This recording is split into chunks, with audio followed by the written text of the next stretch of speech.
الحمد لله والصلاة والسلام على أشرف المرسلين حبيبنا محمد وعلى آله وأصحابه أجمعين. أما بعد، فإن أصدق الحديث كتاب الله، وخير الهدي هدي محمد صلى الله عليه وسلم، وشر الأمور محدثاتها، وكل محدثة بدعة، وكل بدعة ضلالة، وكل ضلالة في النار. Alhamdulillah, una sa lahat, aming mga kapatiran sa pananampalataya at magulang, ay pasalamatan natin ng walang hanggang pasasalamat ang pagkakataong ito na iginawad sa atin ng dakilang tagapaglikha, kung saan ngayong gabi ay nagtipon-tipon tayo, nagsama-sama tayo para pakinggan ang mga aral hinggil sa dakilang buwan ng Ramadan. Lalo na ang huling 10 gabi o araw ng Ramadan, kung saan sa kasalukuyan ay napapaloob tayo doon. Aming mga minamahal na kapatid, magulang sa pananampalatayang Islam, ngayon po ay napapaloob tayo sa huling 10 gabi ng Ramadan. At ang gabing ito sa kasalukuyan ay ika-27 gabi ng Ramadan. Ngayon ay gabi na po ng Friday o Biyernes. Ang gabing ito ay gabi ng Biyernes, sapagkat sa Islam ay nauuna po ang gabi kaysa araw. Ibig sabihin, paglubog po ng araw, ay tapos na po yung araw at pumasok na po ang gabi ng kasunod na araw. Kanina, bago lumubog ang araw, ay araw ng Huwebes o Thursday. At paglubog ng araw kanina ay pumasok na po ang gabi ng Friday o ng Biyernes. So, alalahanin ho natin, sabi natin ang buwan ng Ramadan na kung saan tayo ay napapaloob, ang siyang pinakadakilang biyaya sa atin ni Allah subhanahu wa ta'ala. Sabi natin kanina ay pasalamatan ang mga biyaya ni Allah subhanahu wa ta'ala sa atin na walang hanggang pasasalamat. Nang walang hanggang pasasalamat. Bukod sa napapaloob tayo sa buwan ng Ramadan, Ashrafus Shuhur, ang pinakadakila, pinakamarangal sa lahat ng buwan, ngayong gabi sa kasalukuyan ay napapaloob tayo sa Ashraful Ayyam, ang pinakadakila sa mga araw. Sayyidul Ayyam, ang pangulo ng mga araw, walang iba kundi ang araw ng Biyernes. So ibig sabihin ay ang gabing ito ay punong-puno ng baraka. Punong-puno ng baraka. Bakit? Dahil una, buwan ng Ramadan. Nagtipon-tipon tayo at nataon sa buwan ng Ramadan, gabi pa ng Ramadan. Ikalawa ay natapat pa sa araw ng Jum'ah. At ikatlo ay natapat sa 27 araw o 27 gabi ng Ramadan na kung saan Arjal Layali, ito po, itong gabing ito, ang araw na ito at ang gabing ito ng 27 gabi o araw ng Ramadan ang siyang pinaka inaasahan na kung saan ang Laylatul Qadr ay bababa. Ibig sabihin, ang pinaka inaasahan sa mga gabi ng huling 10 gabi ng Ramadan na kung saan bababa ang Laylatul Qadr ay walang iba kundi ang 27 gabi ng Ramadan na ito yung kasalukuyan. Kung saan tayo napapaloob sa kasalukuyan. Kaya napaka mabiyayang gabi ang gabing ito para sa atin, na dapat natin pasalamatan kay Allah ng walang hanggang pasasalamat, na dapat natin ipagbuni at ikasya ng walang hanggang kasyahan. Dahil ito ay napakalaki o pinakadakilang biyaya sa atin ni Allah subhanahu wa ta'ala na nangyari ang pagkakataon na ito para sa atin. Sabi ni Allah subhanahu wa ta'ala, alam niyo, ang dapat natin ipagbuni ay ang mga biyaya, ang kainaman o kahigitan ng dakilang tagapaglikha na ipinagkakaloob sa atin. Ang kanyang habag, awat habag na ipinagkakaloob sa atin, yun ang dapat natin ipagbuni. Sabi ni Allah subhanahu wa ta'ala, "Qul, sabihin mo o Muhammad sa kanila, ipangaral mo sa mga mananampalataya, bifadlillahi wa birahmatihi, sa pamamagitan ng kahigitan o kainaman o pagpapala ni Allah subhanahu wa ta'ala at sa pamamagitan ng kanyang awat habag. Fabidhalika, dahil doon o sa pamamagitan noon, falyafrahu, ay dapat silang magbuni, dapat silang matuwa, dapat silang maging masaya. Kaya itong gabing ito ang bumubuo o di kaya ay nagkakaloob sa atin ng ganap na kasiyahan. Kung naiintindihan lang natin, kung ang kasiyahan nito, kung ang biyayang ito na ibinigay sa atin ni Allah subhanahu wa ta'ala ay naisa sa puso't isipan lang natin, ni katiting ay hindi tayo makakaramdam ng tulog. Bigyan natin ng halimbawa, lalo na pagbintahan, halimbawa yung mga negosyante, lalo na kung malakas ang binta, sa palagay nyo makakatulog sila, hindi. Yun, binta lang yun ha, nakakabinta ka lang, kumikita ka lang 10, 100, 1,000, hindi ka nakakatulog doon. Paano pa kaya kung ang kikitain mo ay mas mainam sa mundo, pati ang nilalaman nito. So doon natin nasusukat yung ating pananampalataya na mayroon tayo. Lakas ng pananampalataya na mayroon tayo. Dahil yun, yung pananampalataya na mayroon tayo ang nagdadala nito.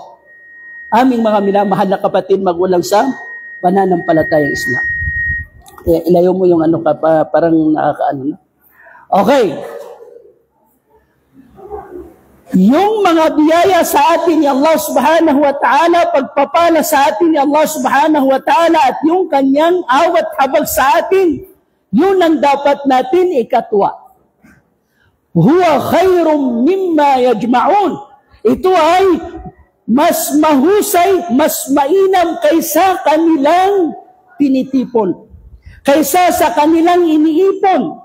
Iniipon natin ang mga kayamanan dito sa mundo, ang nagpaparamihan tayo ng bahay, nagpaparamihan tayo ng asinda, nagpaparamihan tayo ng pwesto, tindahan, nagpaparamihan tayo sa mga karangyaan dito sa mundo. Pero mas mainam sa pagpaparamihan na yan sa karangyaan ng mundo ang ipagbuni ang anumang pagpapala at awat habag na iginagawad sa atin ni Allah subhanahu wa ta'ala katulad ng gabing ito. So tayo ba'y natutuwa? O bakit walang sumasagot? Tayo ba'y natutuwa sa gabing ito? Hindi lang inshallah, hindi lang kundi 101% dapat tayong matuwa. Aming mga minamahal na kapatid at magulang sa pananampalatayang Islam. Ngayon, ang tatalakayin ho natin ay ang patungkol sa Laylatul Qadr. Marami tayong matututunan na kaalaman hinggil dito. So bigyan natin ng bullet yung ating mga tatalakayin para masundan nyo. Unang tatalakayin natin ay ano nga ba yung Laylatul Qadr? At ano bang halaga ng mayroon sa Laylatul Qadr? At tatalakayin din natin dito kung paano ang banal na Quran ay ibinaba sa Laylatul Qadr.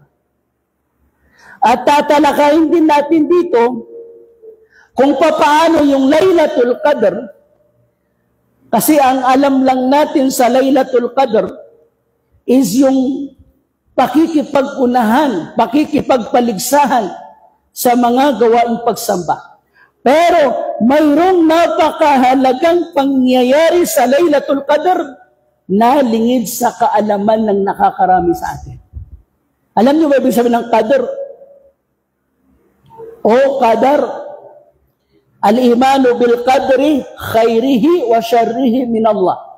Ika-anim na pananampalataya, ika-anim na artikulo o haligi ng ating pananampalataya sa Islam na hindi ka magiging totoo at tunay na mananampalataya maliban na lamang na panampalatayahan mo ng ganap na pananampalataya o paniniwala ang anim na haligi ng pananampalataya. So pang-anim doon ay ang pananampalataya sa tadhana, sa pagtatakda ni Allah subhanahu wa ta'ala.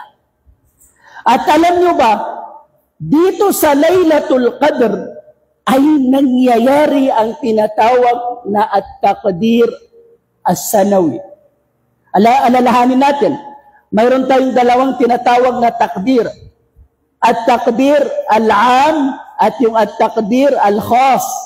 At yung at-taqdir al-khas ay may tatlong kategorya yan. Mayroong tinatawag na at-taqdir al-umri at mayroong tinatawag na at-taqdir as-sanawi at mayroong tinatawag na at-taqdir al-yawmi. Sisikapin natin insyaallah na mapaliwanag yan dahil mga bagay na napakahalagang maintindihan at malaman ng bawat isa sa atin. Para, alam niyo po, pag nalaman mo, nabatid mo, yung kahalagahan na mayroon sa isang bagay, yun ang magdudulot sa'yo na pahalagahan mo siya. Hindi ba, pag hindi natin alam yung halaga ng isang bagay, ay hindi natin papahalagahan. Tama yun, Haji Mukhlas? Halimbawa ng diamond.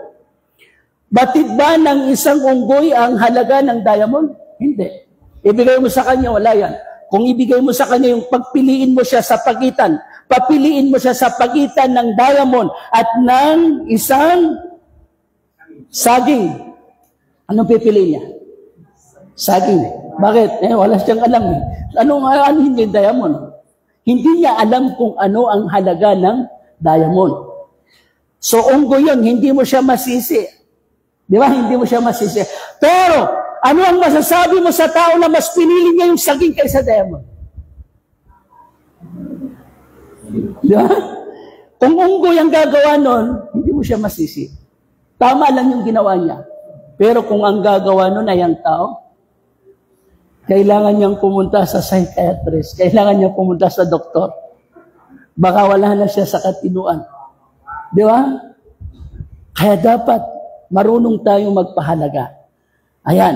So, bakit kailangan natin ipaliwanag ang mga bagay na ito para maintindihan natin, malaman natin yung kahalagahan. Kasi pag nalaman natin kung anong mayroon pala sa Laylatul Qadr, katulad kung paano pag nalaman mo sa Disyembre para sa mga negosyante kumikita ng 100,000 kaya walang tulugan. Di ba? Walang tulugan simula. Kailan ba nagsisimula yung bintahan sa Disyembre? Sa 21, no? 24 hanggang katapusan walang tulugan yan. Di ba? Bakit? Dahil naiintindihan nila yung kitaan doon. Di ba? Pero makamundong kitaan yun na kakarambot lang. Di ba? Kaya talagang proud na proud pa yung isang negosyante doon sa kanyang ginagawa. Kaya lang nakakalungkot sa kabilang banda na isipin na pagdating sa relihiyon, mas mahalaga pa yung kinikita niyang piso doon sa kanyang negosyo. Kasi kaya niyang hindi matulog dahil doon sa piso nakikitain niya. Samantalang yung kikitain niya sa relihiyon ay mas mainam kaysa palamuti na mayroon dito sa mundo, kaysa anumang palamuti na mayroon dito sa mundo.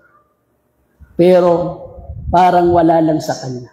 Wal'iyadu billah. Ilayo nawa tayo ni Allah subhanahu wa ta'ala sa ganung karamdaman. Ilayo minamahal na kapatid, magulang sa pananampalatayang Islam. Unang tatalakayin natin ay kasi ang bibigyan natin ng tafsir is yung Suratul Qadr mismo. Yung Suratul Qadr mismo. Rabbihim min kulli amr. Salamun hiya hatta matla'il fajr. So, dito natin tatalakayin yung kahalagahan ng Laylatul Qadr pagdating sa pagsamba. Then yung kahalagahan ng Laylatul Qadr pagdating sa pagtatakda, taunang pagtatakda. Tapos yung kahalagahan ng Laylatul Qadr sa pagbaba ng Quran. Yun ang napapaloob sa Suratul Qadr na dapat natin maintindihan.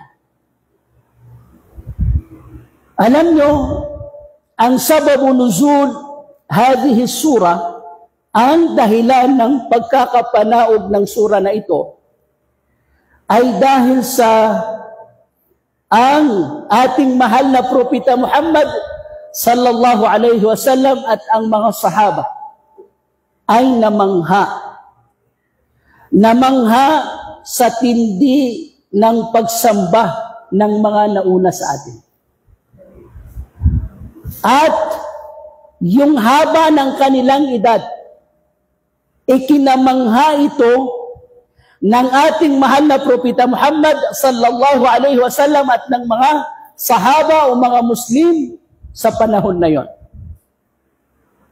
At dahil doon, ano ho ang nangyari?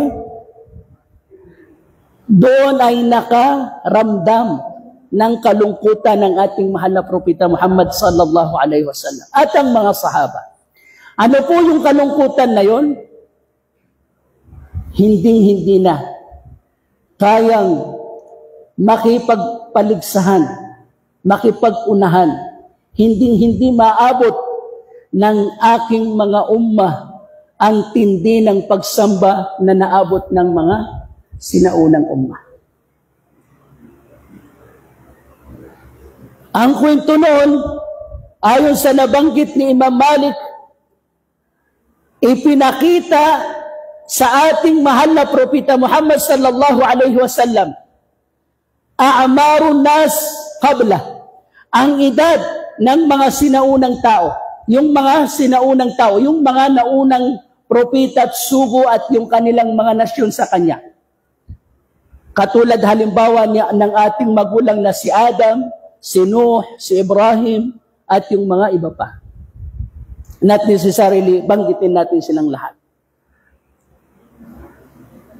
Ang mga edad ng mga sinauna ay mayroon sa kanilang umabot, lumagpas pa sa 1,000 years.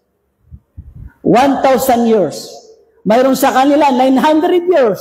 Mayroon sa kanila 800, 700, 600, 500 o mas mababa doon. So ang haba ng kanilang edad. So ano ang ibig sabihin nun? Dahil sa haba ng kanilang edad ay mahaba din ang kanilang may lalaan na panahon sa anumang kanilang pinagsusumikapan. Pagdating naman sa ummah ng ating mahal na Propeta Muhammad sallallahu alaihi wasallam, ayon sa ating mahal na Propeta Muhammad sallallahu alaihi wasallam, a'maru ummati ma bayna 60 wa 70. Ang edad, magiging edad ng aking mga ummah ay nasa pagitan lang ng 60 at ng 70. At kakaunti lamang ang makakalagpas nun. Ito si Bapa, ilang taon na to si Bapa? 60 na. 60 ano? Ilan yung sobra? 60? 63? 70. Sobra 70. Tingnan nyo, sobra 70, no? So, ibig sabihin, kakaunti lang. Siguro baka dito sa buong, anong barangay ba to, Ustad? Silangan. Barangay Silangan ng San Mateo, siguro nababibilang lang sa daliri yung umabot sa edad ni Bapa. Di ba?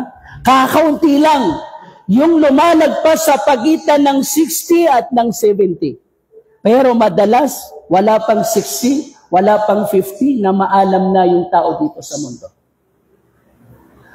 So, sabihin na natin umabot ka ng 60 o 70, compare ito sa 1,000 years. Anong sinabi ng 60 sa 1,000 years? 900 years, 800 years, 700 years, 600 years, wala itong sinabi. Wala itong binatbat. Sa madaling salita, wala tayong binatbat sa mga sinaunang tao. Minaliit. Itinuring na maliit lang ng ating mahal na Propeta Muhammad sallallahu alaihi wasallam ang edad ng kanyang mga umma at the same time, yung kanilang mga gawaing pagsamba at dahil sa iksi ng papaano hindi mamamangha ang ating mahal na Propeta Muhammad sallallahu alaihi wasallam. Pero inyo, ayon kay Mujahid, binanggit ng ating mahal na Propeta Muhammad sallallahu alaihi wasallam ang isa, gaano katindi ang kanilang pagsamba. Mayroon sa kanila sa mga Banu Israel ang isinuot ang kanyang kagamitang pangdigma. At nakipagdigmaan siya sa daan ni Allah subhanahu wa ta'ala. Gaano katagal? Sa loob ng 1,000 buwan na walang humpay. Mayroon bang may kaya sa atin? Kakayanin ba natin na makipagdigmaan sa daan ni Allah subhanahu wa ta'ala sa loob ng 1,000 buwan na walang humpay? Walang may kaya nun. Bibihira lang yung umaabot sa ganung edad. Gaano ba katagal ang 1,000 buwan?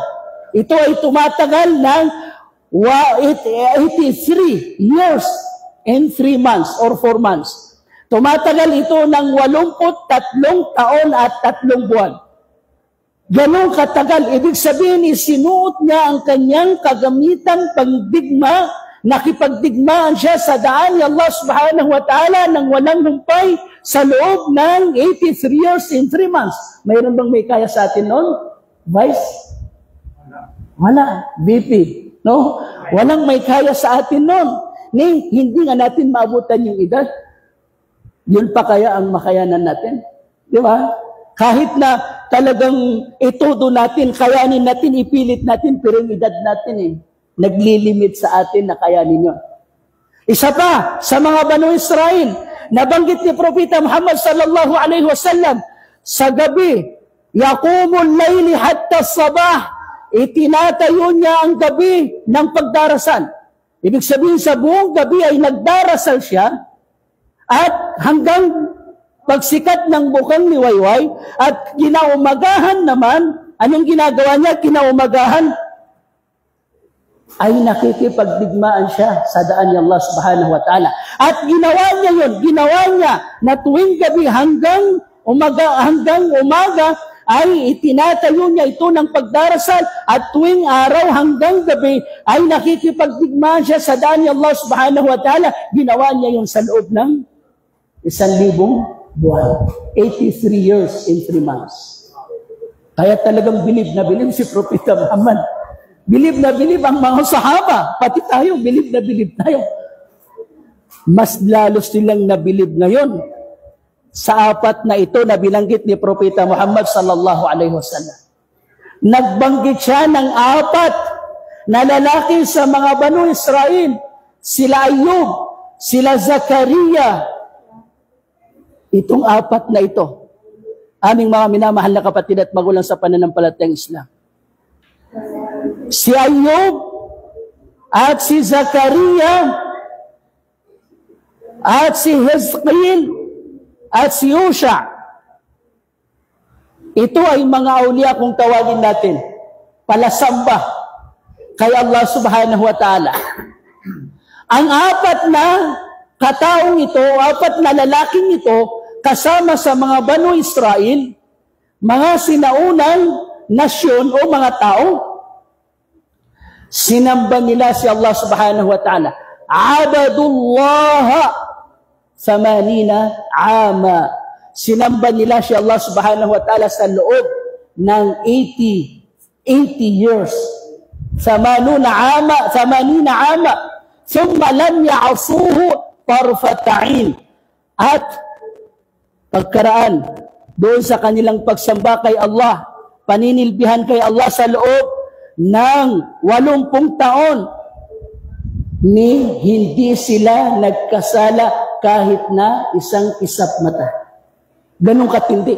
Ibig sabihin, hindi sila nagkasala doon sa kanilang pagsamba sa loob ng 80 taon, ay hindi sila nagkasala kahit na isang kisap mata kay Allah subhanahu wa ta'ala. Mas matindi yun. Tayo, hindi mabilang yung kasalanan natin sa pamamagitan ng paningin lang.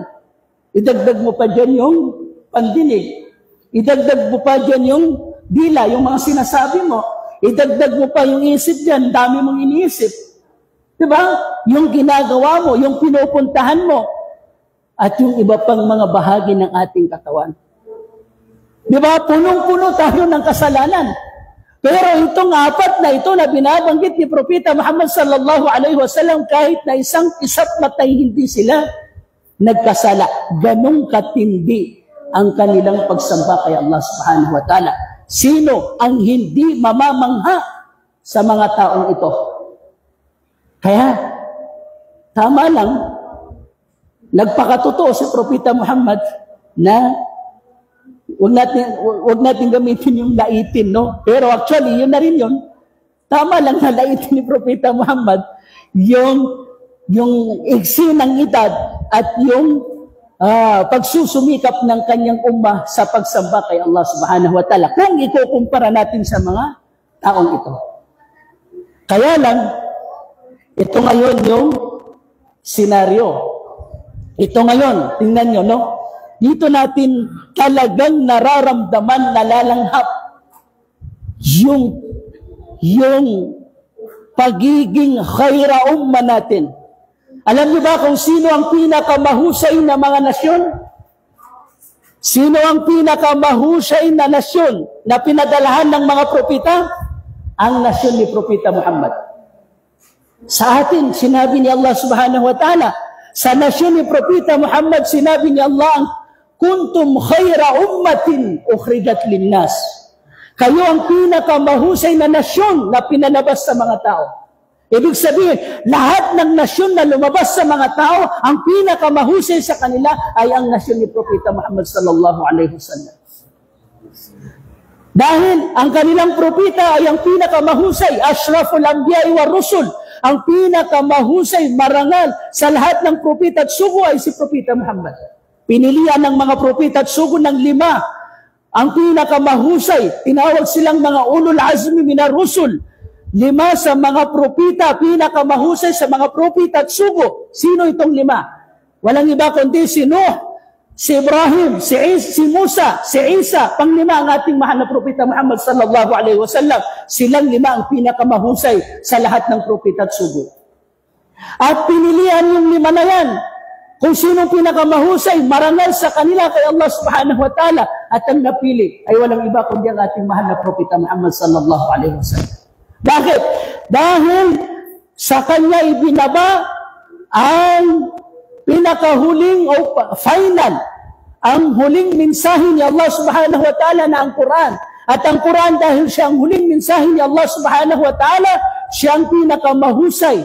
Siya ang pinakamarangal sa lahat ng mensahe na ipinadala ni Allah subhanahu wa ta'ala. Kaya, dapat lang na kung sino ang padalahan ng pinakamahusay na mensahe ni Allah, dapat maging siya ang pinakamahusay sa mga propeta at sugo. At kung kanino nasyon ipinadala si Propeta Muhammad sallallahu alaihi wasallam, sila din ang dapat na maging pinakamahusay na nasyon sa lahat ng nasyon. Kaya lang, masasabi ba natin na tayo ang pinakamahusay na nasyon? Masasabi ba natin na tayo ang pinakamahusay? Si Propeta Muhammad ang pinakamahusay sa mga propeta at sugo. Samantalang yung mga propeta na yon, tulad ni Noah, 950 years, wala siyang tigil, gabi-araw sa kanyang pagdadakwa, sa kanyang paghahatid ng mensahe ni Allah subhanahu wa ta'ala. So, hindi kayang abutin ni Propeta Muhammad. Si Propeta Muhammad, 63 years old lang. 63 years lang. Tanggalin mo pa yung kanyang, bago pa siya maging propeta. Sino? Ay, nasa 1,000 yung kanyang edad. So, ang kanyang paninilbihan sama si Nuh alayhi salatu wassalam, kung pagkukumparahin natin sila. So, ganun din, yung mga nabanggit na mga kaum, yung mga nabanggit natin kanina na binanggit mismo ni Propeta Muhammad, na tindi ng pagsamba ng mga naunang nasyon. Kung ikukumpara, doon si Abu Bakar, may sinabi ba si Abu Bakar doon? May sinabi ba si Abu Bakar doon? May sinabi ba si Umar doon? May sinabi ba si Uthman doon? May sinabi ba si Ali doon? Kung walang sinabi doon, ang apat na bigatin ng mga sahaba, anong sinabi doon ng mga tabi'un? Anong sinabi doon ng mga tabi'in? Kung walang sinabi doon ng mga salaf as-salih, anong sinabi doon ng mga khalaf? Kung walang sinabi doon ng mga khalaf, anong sinabi natin doon? Wala tayo sa kanilang kalingkingan. O babalik tayo sa tanong, nasaan na yung pinakamahusay na propeta at sugo? Nasaan na yung pinakamahusay na nasyon? So dahil, tingnan yun, ihandyan natin, mararamdaman yung awat habag na dapat natin ipagbuni. Awat habag ni Allah subhanahu wa ta'ala sa atin na dapat natin ipagbuni. Dahil sa pagkamakatarungan ni Allah subhanahu wa ta'ala ay hindi maaring mangyari na ang tinaguriang pinakamahusay na propeta at sugo ay mayroong mas lamang sa kanya pagdating sa pagsusumikap sa pagsamba. Ang tinaguriang pinakamahusay na nasyon ay mayroon pang mas lamang sa kanya pagdating sa pagsamba. Dahil doon, ipinadala ni Allah subhanahu wa ta'ala si Jibril alayhi salatu wassalam. At daladalan niya kay Propeta Muhammad ang suratul Qadr. Inna anzalnahu fi laylatil Qadr.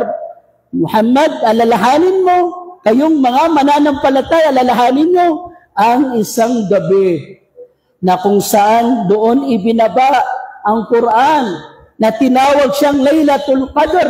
Wa ma adraka ma Laylatul Qadr. Ano ang nagpabatid sa iyo hinggil sa kadakilaan ng Laylatul Qadr? Parang yung tanong na yun, sabi ng mga ulama, pag sinabi ni Allah, wa ma adraka, ibig sabihin ng salita na yon ay dinidiinan niya yung kadakilaan ng sasabihin niya sa'yo. Ganon din naman tayo, di ba? Di ba, VP, pag may sasabihin ka sa anak mo na parang wala lang sa kanya, didiinan mo, hindi mo pa alam kung ano yun. Kung alam mo lang hindi ka magkakaganyan na, baka mas mabagal pa sa alas 4. Di ba? Mas mabilis pa sa alas 4 kung alam mo lang kung gaano kasarap yan. Baka wala ka nang tirahin dyan.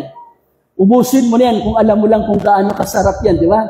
So, ganun din nakipag-usap sa atin si Allah subhanahu wa ta'ala na sinasabi niya sa atin, ano nga ba ang nakapagbatid sa'yo, nakapagpabatid sa'yo kung gaano kahalaga gaano katayog ang kainaman, ang kadakilaan ng Laylatul Qadr.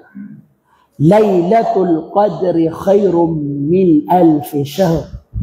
Ang isang gabi yan, o Muhammad, o mananampalataya, o kaum, umma ni Propeta Muhammad, ang isang gabi yan ay mas mainam kaysa 1,000 buwan. Mas mainam kaysa 83 taon at 3 buwan o 4 na buwan. Ayon kay Mujahid, ang ibig sabihin ng kainaman doon, amaluha, wa siyamuha, wa qiyamuha. Ibig sabihin, yung pag-aayuno mo sa araw na yun na natapat sa pagkakapanag ng Laylatul Qadr o pagbaba ng Laylatul Qadr, yung pagtayo mo sa gabi para magdasal na natapat sa Laylatul Qadr, at yung iba pang mga pagsamba na magagawa mo. Katulad ngayon, itong ngayon na pagpupulong natin, pagtitipon natin, na ginugunita, inaalaala ang kadakilaan ng Laylatul Qadr.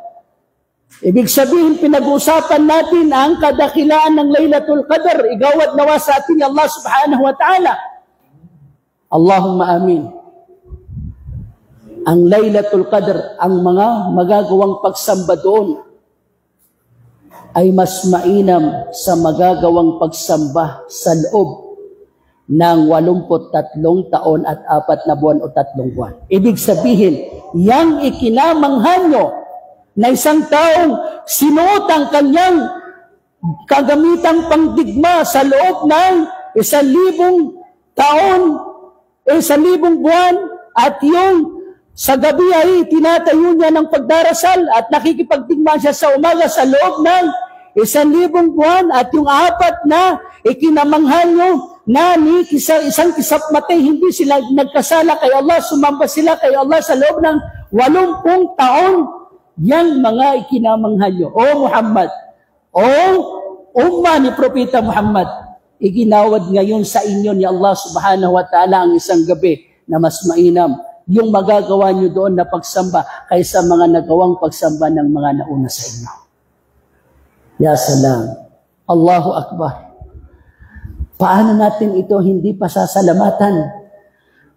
Isang gabi ang katumbas ng tindi ng pagsamba ng mga nauna sa atin. Hindi katumbas, mas mainam. Hindi sinabi ni Allah katumbas, kundi khairum min alfi shahr. Mas mainam kaysa nagawa ng mga yaon. Kaya sabi ni Propeta Muhammad sallallahu alaihi wasallam, fihi Laylatul Qadri khairum min alfi shahr. Man hurima khairaha faqad hurima al-khair. Wala yuhramu khairaha illa al-mahrum. Doon natin naintindihan yung sinabi ni Propeta Muhammad na napapaloob sa buwan ng Ramadan ang isang gabi na mas mainam kaysa 1,000 buwan. Sino man ang mapagkaitan ng kabutihan nito ay napagkaitan ng lahat ng kabutihan sa isang riwaya. Faqad hurimal khaira kullah. Napagkaitan ng lahat ng kabutihan. Bakit? Dahil yung lahat ng kabutihan ay napapaloob sa Laylatul Qadr. So kapag ito, ipinagkait ito ng tao sa kanyang sarili, ibig sabihin, ipinagkait niya ang lahat ng kabutihan sa kanyang sarili. So paano natin ipagkakait ito sa ating sarili? Nagtamad-tamaran ka. Hindi ka nagpuyat para sa Laylatul Qadr. At hindi ka nagsala, hindi ka gumising sa hating gabi para itayo ang pagdarasal sa gabi. Hindi ka gumunita kay Allah subhanahu wa ta'ala, nag-alaala kay Allah. Hindi ka nanalangin kay Allah subhanahu wa ta'ala. Hindi ka nagsadaka. Nawa tanggapin ni Allah subhanahu wa ta'ala yung sadaka ng ating mga katulad halimbawa ni VP at yung ating mga iba pang mga leader na nagpakain sa atin. Amin. Allahumma amin. Alam niya, isingit ko lang, sabi ni Aisha doon sa ibang riwaya, idinugtong niya doon sa hadith na sino man ang magpakain sa nag-aayuno ay ipagkakaloob sa kanya ni Allah subhanahu wa ta'ala ang katulad ng gantimpalang makakamit ng taong pinakain niya o nag-aayuno pinakain niya na hindi mababawasan ng katiting yung gantimpala ng taong pinakain niya. So sa ibang riwaya ay sinabi doon ni Aisha, karugtong ng hadith na sinabi ni Propeta Muhammad, ma'amila as-saimu min a'malil bir, walang magagawa at ni sultan at yung mga iba pang mga leader natin. So, yung kanilang ipinapakain sa atin, illa kana li sahibi at-ta'ami ma damat quwwatu at-ta'ami fi. Ibig sabihin yung pagpapakat niya, yung reward na makakamit niya doon sa kanyang gawaing pagsamba ay ang katumbas noon ay pagkakaloob ni Allah doon sa taong nagpakain hanggat nananatili yung lakas sa kanyang katawan sa ng pagkain. Ano ibig sabihin nun? So, halimbawa, ngayon nabusog kami. Nakakapagsalita ako dahil busog ako. So, nananalaytay sa akin yung lakas dahil sa kinain ko. Yun naman ang ginagawa ni Allah subhanahu wa ta'ala na dahilan para magkaroon ng lakas yung tao dahil sa kanyang kinakain. Di ba, Haji Mukhlas? Nagkakaroon tayo ng lakas dahil sa kinakain natin. So, hanggat nananatili sa katawan ko yung ipinakain sa akin, yung lahat ng nagagawa kong pagsamba ay titimbangin yun ni Allah at ibibigay doon sa nagpakain sa akin. Hanggat nananatili sa akin yung lakas. Biroin nyo? So, dito natin, ibig sabihin pala nun, ang tindi ng gantimpala nun na nawawala. Minsan, pagka sinabihan mo pa yung tao na, uy, magpasuhor ka ngayon. Di ba? O magpa-iftar ka ngayon. Minsan siya pa ang galit. Hindi lang yan naiintindihan yung halaga ng pagpapa-iftar at yung halaga ng pagpapasuhor, lalo na sa buwan ng Ramadan. Aming mga minamahal na kapatid at magulang sa pananampalataya. So yun ang yung Laylatul Qadr, ang pinakamalaking biyaya sa atin ni Allah subhanahu wa ta'ala sa mga gabing ito o sa mga araw na ito na dapat natin ipagbuni. Ayan. Ngayon, pumunta na tayo doon sa isang napakahalaga na pangyayari sa Laylatul Qadr. Anong oras na ba, mga Sheikh? Anong oras na?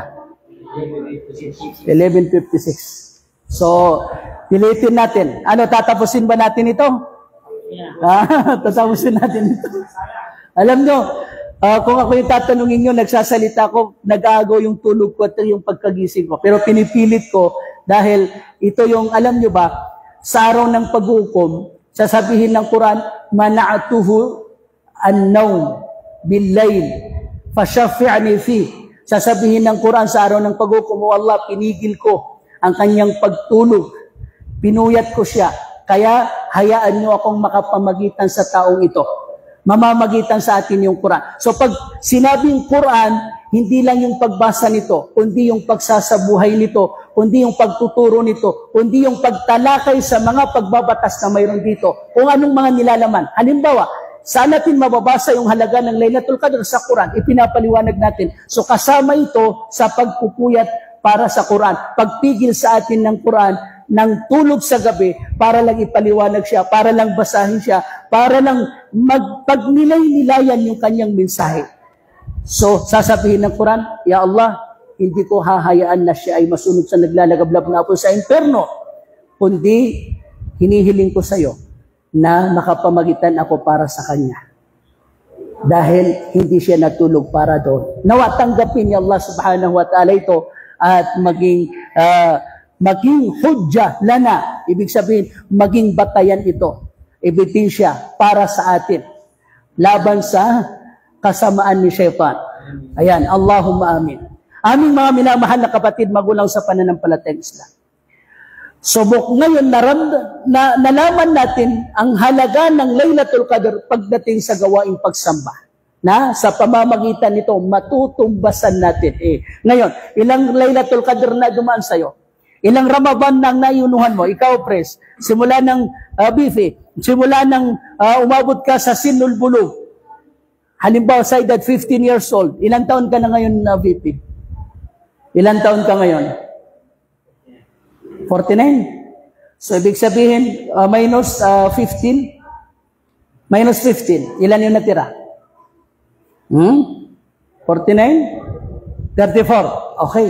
So, ibig sabihin, 34 beses, 34 dumaan sa'yo ang Ramadan simula nang umabot ka sa tamang gulang. So, 34 na Laylatul Qadr ang dumaan sa'yo. Walang sinabi yung mga Banu Israel, yung tindi ng pagsamba ng mga Banu Israel.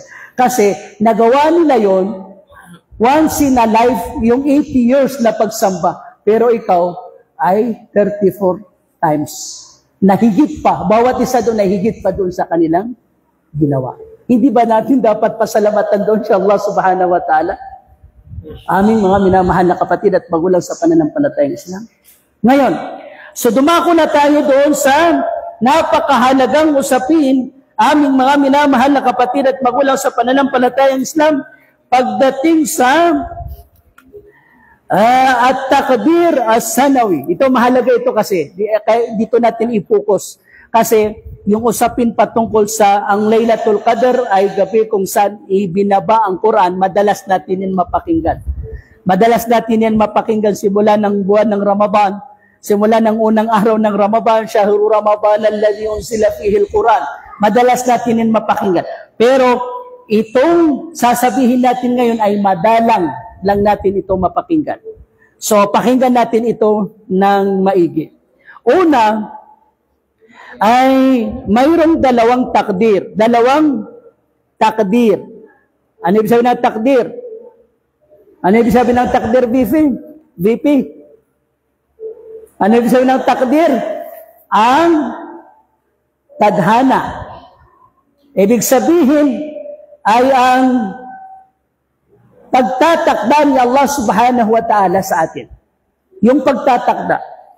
Lahat ng nangyayari ay itinakda ni Allah subhanahu wa ta'ala. Ganon din yung mangyayari pa lamang.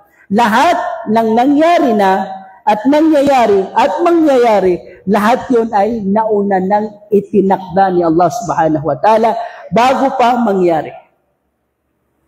So dalawa yan. At-takdir al-am wat-takdir al-khas.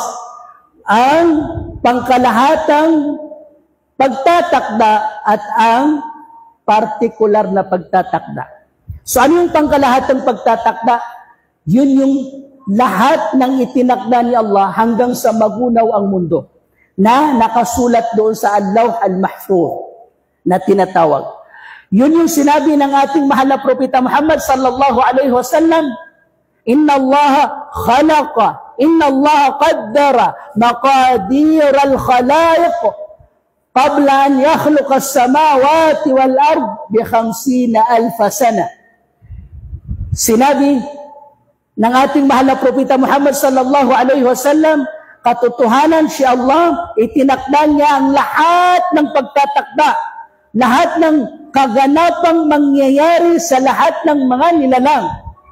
Bago pa man niya lalangin ang 7 palapag ng langit at 7 palapag ng lupa. Sa loob ng 50,000 years. 50,000 years bago palalangin ni Allah subhanahu wa ta'ala ang lahat ng nilalang, ay itinakda na niya ang lahat. Nung unang lalangin niya ang panulat. Yung panulat.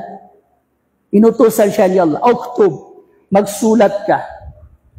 Sabi ng panulat, ano ang isusulat ko? Sabi niya, Uktub, isulat mo ang lahat ng mangyayari hanggang sa pagkagunaw ng mundo. At yun yung mayroon sa Al-Lawh Al-Mahfuz. So, ibig sabihin, lahat ng mga nangyayari, masama man ito o maganda, gusto man natin ito o hindi, lahat ng mga nangyayari sa ating paligid, huwag tayo, actually, minsan, natiteknikal tayo sa paniniwala sa qadar. Alam niyo kung bakit? Kasi minsan naninisi tayo. Kasi naman, paano hindi mangyayari yung mga nangyayari? Kasi ganito, ganun. Minsan, alam niyo ba, dapat maging maingat tayo doon. Bakit? Dahil minsan, yung paninisi natin, hindi natin namamalayan ay tungo ito kay Allah. Ang nasisisi natin si Allah. Bakit ganito ang nangyayari sa mga Palestine? Bakit yung nangyayari sa mga ganito, ganyan, etc. Bakit mangyayari ba yan kung hindi tinakda ni Allah subhanahu wa ta'ala? O bakit ka naninisi ngayon? Di ba? Minsan, hindi natin yan namamalayan na sisi tayo ng sisi, pero kung pagninilay-nilayan natin, kung lalaliman natin, ang labas nun, ang nasisisi natin siya Allah subhanahu wa ta'ala. Dahil kung hindi niya itinakda ang mga yon, ay hindi mangyayari. Tandaan natin, lahat ng nangyayari pagsubok ni Allah. So dapat, sasabihin natin, nangyari sa mga Palestine, pagsubok sa kanila ni Allah subhanahu wa ta'ala. Nangyari sa mga Bangsamoro, pagsubok yan sa kanila ni Allah subhanahu wa ta'ala na dapat nilang mapagtagumpayan. Dahil ang buhay natin dito sa mundo ay umiikot lamang sa pagsubok. Sa anumang paraan na gusto ni Allah subhanahu wa ta'ala. So nauna na itong itakda. Ngayon, ikalawang pagtatakda ay ang khas. Ang partikular na pagtatakda at yung khas ay mula sa am. Ibig sabihin ay mula doon sa am, nagkakaroon ng eksklusibong pagtatakda si Allah subhanahu wa ta'ala. At ito ay may tatlong antas. Unang antas ng pagtatakda ay ang tinatawag na at-takdir al-umri. Ang pagtatakda sa buong buhay ng tao. Ibig sabihin, bago pa isilang ang sanggol dito sa mundo, itinakda na ni Allah subhanahu wa ta'ala sa buong buhay niya ang lahat-lahat. Sa unang 40 araw, siya ay nutfa. Sa ikalawang 40 araw ay siya ay alaqa.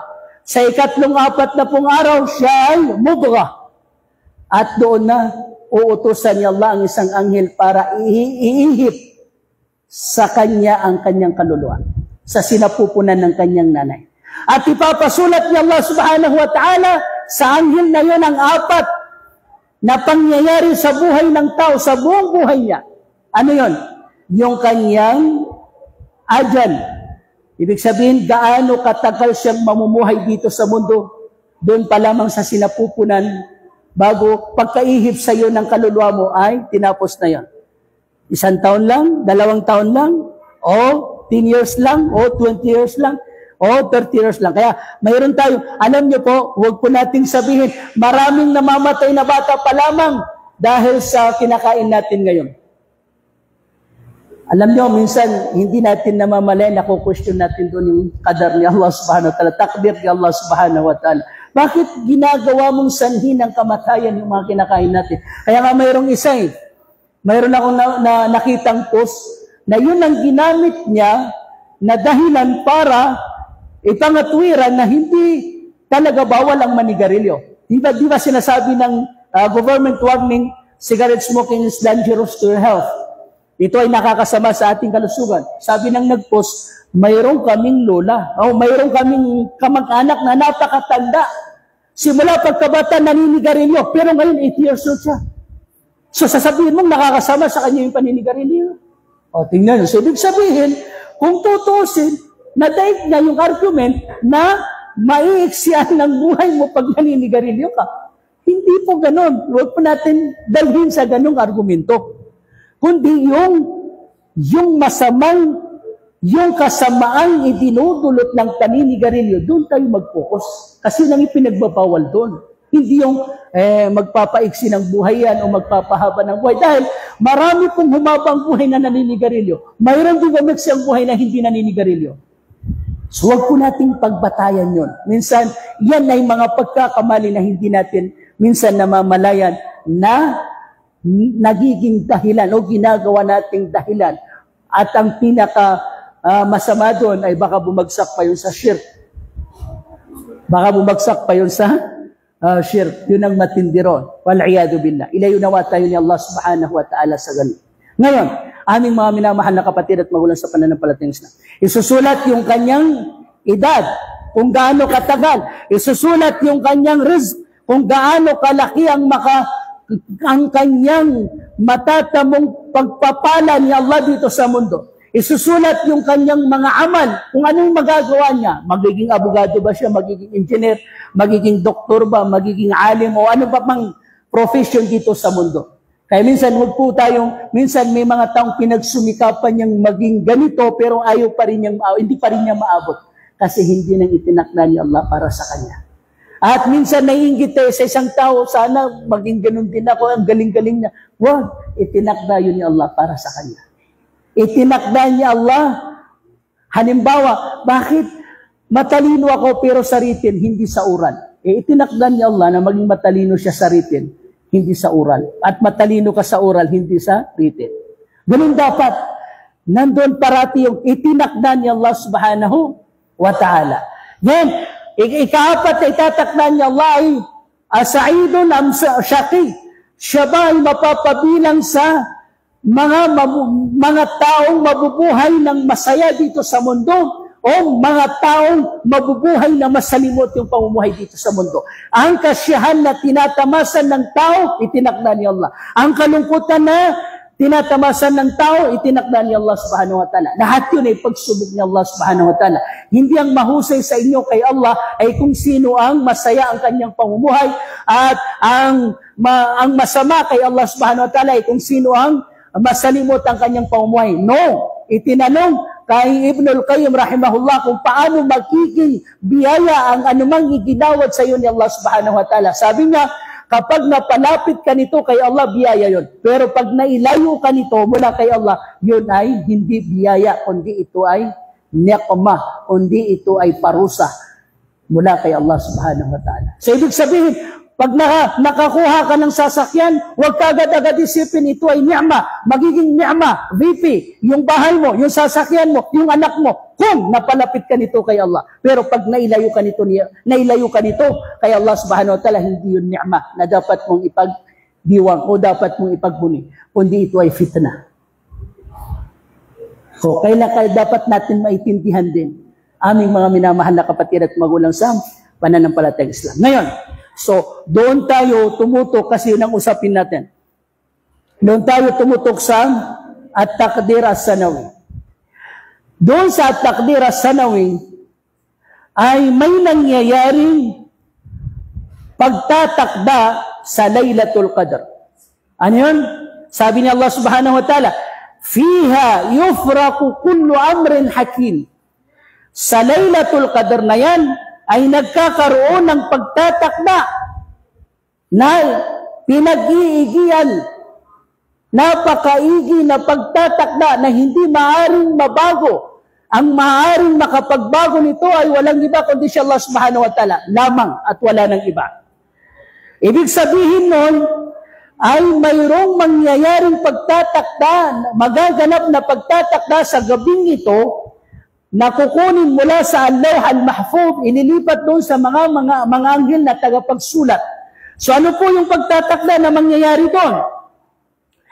Ma huwa kainun fis sana, ang mangyayari sa taon na yon, minal khairi wa syarr, masama man o mabuti, wal arzaq, at yung mga pagpapala ni Allah subhanahu wa ta'ala. At sinabi pa, ma yahduthu fi sanati min mautin wa haya. Ibig sabihin kung sino ang mamamatay sa taon na yon at sino pa yung mabibigyan pa ng buhay, extinction, sa taon na yon. Wa izzin wa dhil, sino ang may aangat, sino ang hahamakin ni Allah subhanahu wa ta'ala. Pati mga pagpapala, pati pagpunan, pati paghahaj.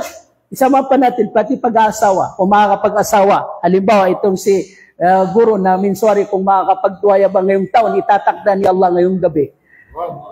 Kaya dapat, yun, hingin natin kay Allah. Ibig sabihin, ito pala ay gabi ng paghingi kay Allah subhanahu wa ta'ala. Pero, alalahanin natin, pag humingi tayo kay Allah, wag yung gusto natin. Ang hingin natin kay Allah para maging fair yung ating kahilingan. O Allah, kayo po ang higit na nakakaalam kung ano ang mas makakabuti sa akin. Yun po ang igawad nyo sa akin. Itakda nyo po ang lahat-lahat sa akin sa anumang makakabuti sa akin at sa aking relihiyon sa taong ito. Dahil kapag nangyari na si Allah, kung ano yung alam niyang makakabuti sa'yo, yun ang totoong makakabuti sa'yo. Hindi tayo na minsan, ito yung siguro yung mabuti. Oh Allah, ibigay niyo sa akin ito. Pero pag nandyan na, kung pagka nagkamali ka, doon mo na-realize hindi pala tama. Maraming humingi ng sasakyan, bandang uli, pinagsisian na, nakakuha ng sasakyan. Di ba? Maraming humingi na magkaroon ng bahay, bandang huli, pinagsisiyan nagkaroon ng bahay. Kaya dapat ang hingin natin kay Allah, O Allah, kayo po ang higit na nakakabatid o nakakaalam sa kung ano ang makakabuti sa akin. Yun po ang igawad niyo sa akin. So, lahat ng mangyayari sa buong taon ay itatakda ni Allah subhanahu wa ta'ala sa gabi ng Laylatul Qadr. At dahil ang pinaka-inaasahan na pagbaba ng Laylatul Qadr ay ang 20, ayon sa mga maraming dalil, ay sa 27. Ibig sabihin sa gabing ito, kaya hinihingi natin kay Allah subhanahu wa ta'ala na itakda ang lahat-lahat sa atin sa kung ano man yung makakabuti sa atin at makakabuti sa ating pananampalataya. At siya Allah ang higit na nakakaalam noon, hindi tayo. Hindi natin alam yon, siya Allah ang higit na nakakaalam at hinihingi natin sa Kanya itakda sa anumang makakabuti sa atin ang lahat-lahat sa taong ito para sa atin.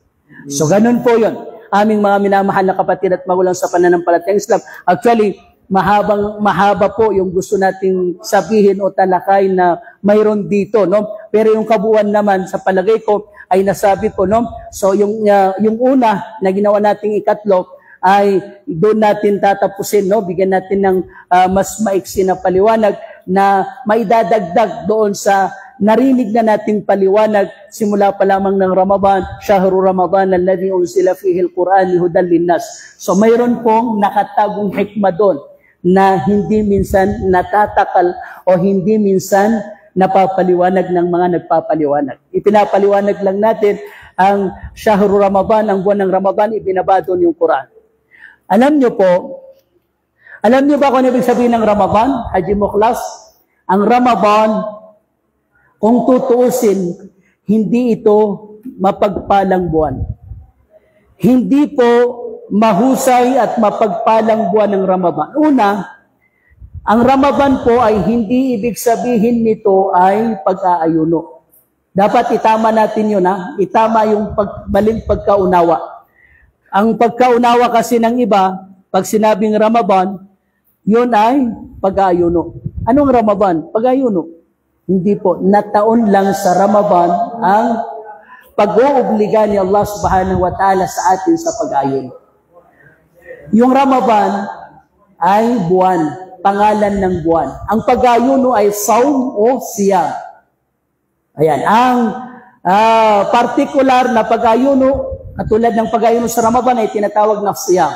Pero yung pangkalahatang pag-ayuno ay tinatawag na saum. Ayan. Ngayon, yung Ramadan ay pangalan ng buwan. Hindi po pag-ayuno yan, pangalan ng buwan. At yung Ramadan ay kinuha sa salitang Ramab o nagmula sa salitang Ramab. At alam niyo ba kung anong ibig sabihin ng Ramab? Ang Ramab ay ang shiddatu uku hararati syams. Yung tindi ng sinag ng araw. Hindi ba pag napakainit, lalo na ngayon sa Metro Manila, tingnan nyo, no? Di ba itong mga nagdaang Ramadan, sa tuwing Ramadan ang init ng panahon. Lalo na sa Middle East, lalo na sa mga bansang Arabo na umabot ng 40 to 50 degrees Celsius yung init. Magtapon ka lang ng itlog na hilaw sa diserto ay luto na, o mapuprito sa tindi ng init. Yun ang tinatawag na Ramadan. Ang tinatawag na Ramadan ay matinding init. O saan ang pagpapala doon? Sa halip parusa yun. Sa halip parusa yung Ramadan. Hindi pinagpala yung Ramadan, hindi pagpapala kung tutuusin. Di ba? Kasi mainit yun na panahon. Maraming nahi-heat stroke sa Ramadan, di ba? So saan ang pagpapala doon? Ang init-init. Alam nyo, kahit na kapag dinalaw ka ng tulog, matinding tulog, kahit nag-drive ka, magigising ka, makakatulog ka talaga. Kaya maraming driver na nadisgrasya dahil sa antok na nag-drive. Pero, kapag ang init ang dumating sa'yo, kahit na inaantok ka, hindi ka makatulog. Ako, mismo, na-ano ko yan, na-try ko yan. Doon sa tinitirahan namin sa Taguig, nung hindi pa kami nakakuha ng earphone, gantimpalawan ni Allah yung nagbigay ng earphone. Nasubukan ko, na inaantok talaga ko. Pero dahil sa tindi, para akong iniihaw sa init, talagang Wala, hindi ako makatulog kahit pinaantok na ako. Tapos maliligo naman ako, mamaya-maya, yun na naman. Wala, hindi talaga ako makatulog. Pero pag nagdodrive ako, inaantok ako. Kailangan kong tumigil dahil literally nakakatulog ako. Pero yung tindi ng init, hindi ako nakakatulog doon. Kasi yung katawan mo nag-iinit eh. Di ba? So, ganun katindi. May ibig sabihin, mas matindi yung init dahil kaya niyang pigilin yung tulog mo. Pero ibang pangyayari, kahit na nagdodrive ka, nasa critical na calcium, nakakatulog ka pa rin. Kahit ngayong umakyat sa puno, minsan nakakatulog doon. Yung umakyat niya sa puno, ha? Pero yung tindi ng init, hindi ka makakatulog doon. So saan doon ang pagpapala? Ang tindi, parusa ka mo. Ang impyerno, mainit yan. Parusa ka mo. Di ba? Pero ang tanong, bakit pinagpala? Bakit nagbabatian tayo? Ramadan Mubarak, mapagpalang Ramadan. Anong magpapagpala doon? Yung init? Matinding init, nahi-stroke ka, pagpapala ba yun? Pero ang tanong ngayon, bakit nga ba pinagpala yung Ramadan? Yun ang tanong doon. Bakit nga ba tinawag na mapagpalang Ramadan? So tinawag siyang mapagpalang Ramadan. Bakit? Dahil nataon sa kanya ang nataon sa kanya ang pagbaba ng pinakasagrado at marangal na aklat. Walang iba kundi ang Quran. Ibig sabihin, lahat ng nauugnay sa Quran, sa kanyang uri, ay nagiging pinakamarangal siya doon. Si Jibril, bakit pinakamarangal lang si Jibril? Dahil siya ang Aminul Wahid. Siya ang pinagkatiwalan ni Allah na magdala ng Quran kay Propeta Muhammad. Magbaba ng Quran mula Allah al-Mahfuz patungo sa Baitul Izza minas samai dunya, wala sa Baitul ng isahan. Mula sa Baitul Izza minas samai dunya, sa loob ng 23 taon, ibinababa niya ito kay Propeta Muhammad, siyang napagkatiwalan sa pagbaba ng wahi. Dahil doon, siya ang pinaka-ashraful malaika. Naging pinakamarangal sa lahat ng mga malaikat. Biro niyo, maraming malaikat. Nandiyan si Israfil. Nandiyan si Mikail. Pero bakit hindi sila ang itinaguri ang pinakamarangal sa mga propeta? Lalo na si Israfil, siya ang mag-ihip ng trompeta para mamatay ang lahat ng tao. Then, siya naman sa ikalawang pag-ihip para mabuhay ang lahat ng nilalang. Pero bakit hindi siyang pinakamarangal na sa mga malaika? Samantalang si Jibril naghatid lang ng wahi dahil yung karangalan ng wahi na yon ang nasalin kay Jibril. Kaya dahil nagamit siya sa Quran, sa pagbaba ng Quran, siya ang pinakamarangal sa kanyang uri. Sa lahat ng mga malaika, dahil siya malaika, siya ang pinakamarangal sa lahat ng malaika. Laylatul Qadr, Ashraful Layali, ang pinakamarangal na gabi sa Laylatul Qadr, kaya ginawad niya Allah yung pagpapala sa Laylatul Qadr dahil sa pagpapalang mayroon. Bakit? Dahil nataon sa kanya yung pagbaba ng Quran. Ibig sabihin, ang nagbigay ng karangalan sa Ramadan ay ang Laylatul Qadr. Ang nagbigay ng karangalan sa Laylatul Qadr ay ang Quran. Ang punot dulo ng karangalan ito, pagpapalang ito ay dahil ang Quran. Bakit? Ano yung ashraful lugat? Ano yung ashrafu? Pinakamarangal na salita. English? No. Maranaw? Hindi. Kundi ang Arabic. Ang pinakamarangal na salita sa lahat ng napakaraming salita dito sa mundo ay ang Arabic. Bakit? Dahil nagamit siya para ibaba ang Quran. So sa lahat ng lingwahe ang pinakamarangal Arabic. Bakit sa lahat ng lugar ang pinakamarangal ay ang Makkah at ang Madina? Bakit dito? Dahil diyan ibinaba ang Quran diyan ibinaba ang Quran. Bakit ang pinakamarangal na propeta at sugay si Muhammad? Dahil sa kanya ibinaba ang Quran. Bakit pinakamarangal na nasyon ni Propeta Muhammad? Dahil sa kanila ibinaba ang Quran. Sa madaling salita, lahat ng nauugnay sa Quran ay nagiging pinakamarangal sa kanyang uri. So yun yung sinabi ni Propeta Muhammad, Inna Allah yarfa'u bihadal kitabi aqwama wa yada'u bihi akharin. Tunay na itataas ni Allah subhanahu wa ta'ala ang antas ng mga nasyon sa pamamagitan ng Quran. At sa pamamagitan ng Quran din ay ihahampas ni Allah ang mga nasyon. Ibig sabihin, sa pamamagitan ng pagsasabuhay ng Quran, itataas ni Allah subhanahu wa ta'ala ang mga nasyon at sa pagpapabaya sa Quran ay ihahampas ni Allah subhanahu wa ta'ala ang kalagayan ng mga nasyon sa lahat ng aspeto ng kanilang pamumuhay. Kaya kapag ang Quran ang siyang itinitibok ng puso mo, vipi, at ang siyang pinagninilay-nilayan ng isip mo, yung isip na yan ang pinakamarangal na pag-iisip. Yung puso na yan ang pinakamarangal na puso kapag ang itinitibok niya ay ang Quran. So just try to imagine yung anak mo, nakabisado niya yung Quran. Di ba? So doon natin nalalasap yung kainaman na ito. Yung kahigitan na ito. Kaya aming mga minamahal na kapatid at magulang sa pananampalatayang Islam, actually, pinilit ko lang talaga na ipagpatuloy dahil sabi ko nga, kundi lang para sa paghangad natin sa kagustuhan ni Allah subhanahu wa ta'ala, talagang nag-aagaw yung gising ko at saka yung antok ko. Pero nakakaraos pa rin tayo, no? Nairaraos pa rin natin kahit papano dahil sa gabay ni Allah subhanahu wa ta'ala. Nawa, igawad ito ni Allah subhanahu wa ta'ala sa atin ang pagsusumikap na ito. Sa pamamagitan nito nawa ay igawad sa atin ni Allah subhanahu wa ta'ala na masaksihan, makadaupang palad, makatagpo ang gabi kung saan bumaba, kung saan bababa ang Laylatul Qadr at itampok tayo ni Allah subhanahu wa ta'ala sa mga taong kanyang pinagpala at itinakda ni Allah subhanahu wa ta'ala ang lahat ng mangyayari sa kanila sa buong taon doon sa kung ano man ang makakabuti sa kanila at makakabuti sa kanilang relihiyon. Nawa ay maabutan pa natin, itampok tayo ni Allah subhanahu wa ta'ala sa mga taong maaabutan pa ang marami pang Ramadan sa kanilang buhay. So hanggang dito na lamang aming mga minamahal na kapatid at magulang sa pananampalatayang Islam.